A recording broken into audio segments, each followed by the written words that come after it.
শরীরের অবস্থাটা তো এখনো ভালো নেই।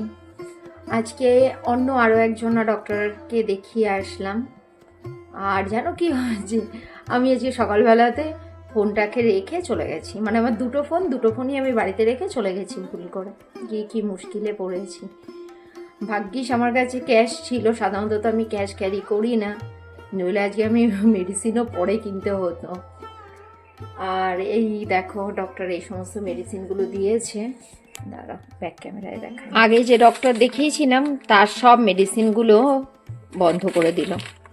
এই যে এই মেডিসিনগুলো আর চলবে না, কারণ এইগুলোতে আমার খুব একটা কাজ হচ্ছিলও না।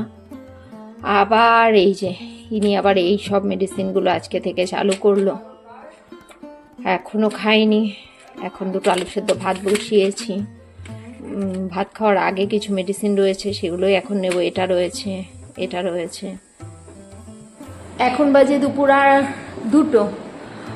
আর স্নান করে উঠে প্রেশার কুকারে একটু আলু সেদ্ধ ভাত রান্না করে নিলাম। এই যে ভাত রয়েছে, আর ডিম সেদ্ধও করেছি, আর রয়েছে এখানে আলু সেদ্ধ মাখা। আর এইদিকে দেখো ছেলে করছে কচুর বড়া। এই কচুর বড়াটা ফ্রিজে মাখানোই ছিল আগের দিনে, ওটা দিয়ে ও কটা বড়া তৈরি করে নিচ্ছে। তাই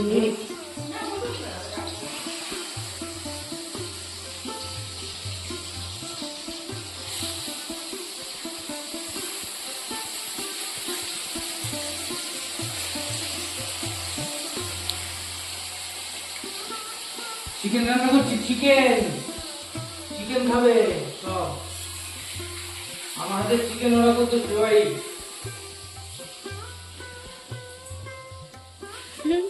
বর্মশাই এখন রান্নার দায়িত্ব নিয়েছে রান্নাঘরে। অফিস থেকে এসে ও এখন রান্না করছে, কারণ আমার শরীরের পরিস্থিতি একদমই ভালো নেই, আর একা সংসার, আমার কাজ করে দেওয়ার মতো কেউ নেই। যেটুকু পারি আমি করি, আর যখন একদম পারি না তখন শুয়ে পড়ি। যে এখন শুয়ে পড়েছি, বুকটা ভালো ব্যথা হচ্ছে, আর উনি অফিস থেকে এসে রান্নাঘরের দায়িত্ব নিয়েছে।